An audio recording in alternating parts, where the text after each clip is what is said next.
My 24F husband 31M asked for a paternity test. It came back positive, but our relationship was never the same. My 24F husband 31M and I have 3 children. Our sons look exactly like him, dark skin and dark eyes and hair, but our daughter doesn't.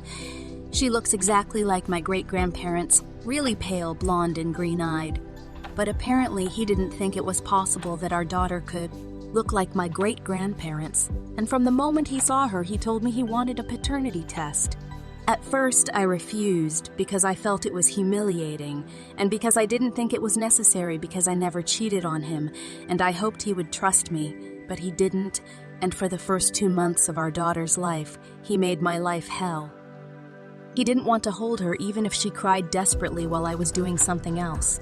He never woke up at night to help me with her. He never helped me with anything, and that hurt me so much, because with our boys, he was completely different. He helped me all the time with absolutely everything, and he was always there for me after giving birth. But this time, he left me alone, and it was the worst experience of my life. I have no family here, and his entire family, from the moment they saw my daughter, turned their backs on me. I don't have any friends here either, so it was just my daughter and me. She is a colicky baby, so it was very difficult for me to do everything alone, and on top of that, help with our sons. I decided to do the paternity test because one day, his entire family came to our house to celebrate my son's birthday, and no one spoke to me, and they didn't want to include my daughter in the photos that my in-laws took of all the grandchildren, so I knew it was stupid to keep waiting for them to come to their senses. Well, the paternity test came back positive and everyone was shocked, and of course they felt guilty for not having believed in me. Everyone apologized, and my husband even cried when he held our daughter in his arms for the first time, and I know that his apologies were genuine. And that's why I forgave him, but I don't know if I can forgive his family. They treated me really badly and said horrible things about me just a few days after giving birth, and I can't forget their insults or violence. My husband knows that I don't want to see his family, nor do I want them near any of our children, and he told his family. So these last 3 months it has been just the 5 of us, but it doesn't feel as good as I expected. My husband is constantly apologizing and crying every time he holds our daughter, and I am getting tired of this situation. I want us to be happy as we were before, so how can we move on? My husband suggested that we should start couples therapy. How much can therapy help? Update: before I got pregnant, I met a man. I think he's in his early 50s. At work, and you could say that he's a little too friendly. For example, he liked to buy me and another female coworker, she's in her late 50s, coffee every morning, or once in a while he used to leave a flower on our desks and things like that never seemed strange to me because he never tried anything with any of us. He was always just friendly, and he was always talking about his wife, children, and grandchildren and giving us parenting advice. Well, my husband didn't like that I was friends with this man because he said that he was sure that this man liked me because I'm young and that he would soon try something with me. And when he told me that, I told him that I wouldn't stop being friends with him because he was always respectful, and I didn't see anything wrong with being friends with a man. And I'm not gonna lie, he got really angry, but after a few days he forgot about it. But all those doubts resurfaced when our daughter was born, because she had a lot of platinum blonde hair, which none of our other children, 5M, 4M, had, and my husband thought she would look like her brothers. But no, she looked completely different from him and me, and that made him doubt. My coworker is not blonde, but he has the same eye color as our daughter, and he's very pale, just like her. So my husband asked me for a paternity test, and I refused because it was humiliating, and because I thought that at least he would educate himself about basic biology. But he didn't, and when I say this, I mean that my great-grandparents look exactly like my daughter, same color hair, eyes and skin, and he always knew that, but decided to ignore it to believe that I was cheating on him.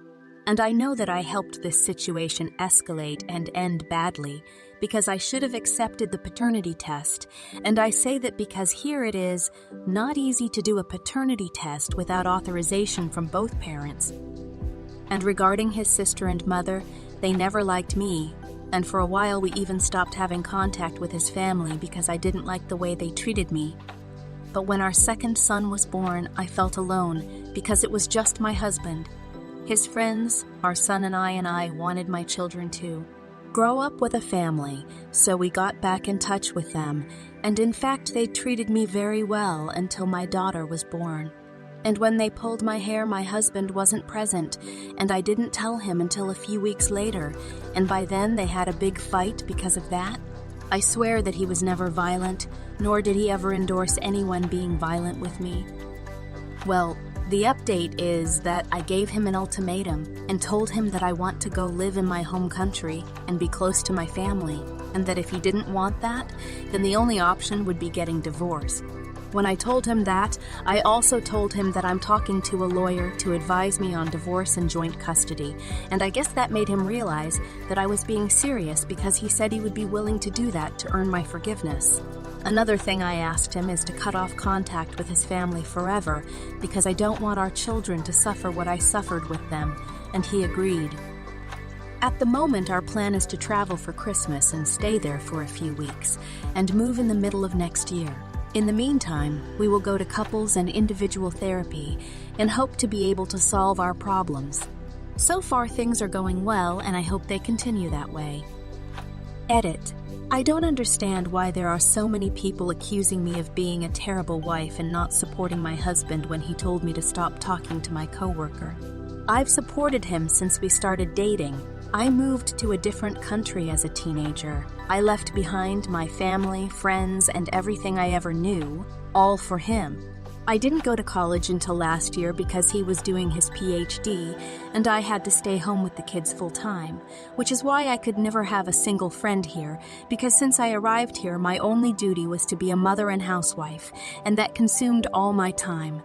I got my first job when I was 23, and it was only because the kids were old enough to go to kindergarten. So don't say I don't support him, because that's the only thing I've been doing since we started dating. This was the first time I had friends here, even though they were both over 50, and it felt good because there were days where I felt so alone and talking to them at work made me feel good. But for him, that was wrong, and when my daughter was born, I quit my job that I liked so much, just so that he would stop feeling insecure. So don't jump to conclusions or say stupid things.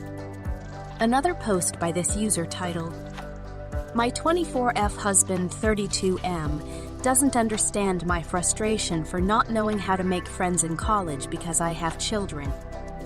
When I, 24F, was a teenager and in high school, I used to be really good at making friends.